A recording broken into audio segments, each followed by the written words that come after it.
তো hello guys, আপনাদের সামনে আজকে আমি একটা লং ভিডিও নিয়ে আসলাম। তো আপনারা দেখতেছেন যে ইনি ধান কাটতেছে, এটা একটা গ্রামের দৃশ্য। আমার ভাই, আমার ব্রাদার, উনি ধান কাটতেছে, আমি শখ করে তাকে একটা ভিডিও তুলে নিলাম।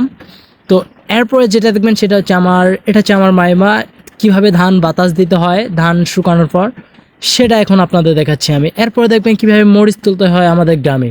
এটা হচ্ছে আমার ব্রাহ্ম, মরিচ তুলতেছে কীভাবে, মরিচটা অনেক লাল টকটকে।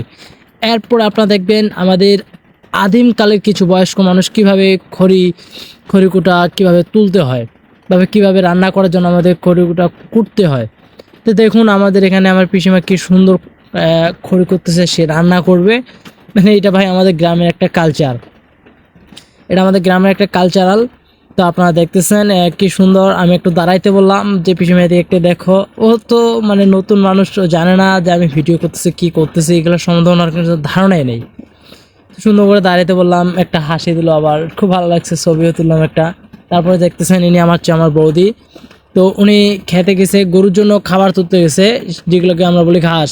উনি ঘাস কাটতেছে। তো বৌদিকে শখ করে বললাম, বৌদি তোমার একটা ভিডিও তৈরি করি। তো বললো হ্যাঁ, কী করতে হবে। তো বৌদিকে বললাম আচ্ছা তুমি বস্তাটা এখানে রাখো, এখন এখানে তোমাকে ঘাস কাটতে হবে।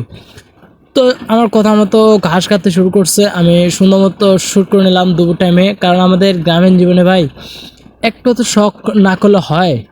আজকের মতো আমি এই লং ভিডিওটা এখানে আমার ব্লগ ভিডিওটা শেষ করতেছি, বেশি দীর্ঘ সময় না করি। তো সবাই ভালো থাকবেন, সুস্থ থাকবেন।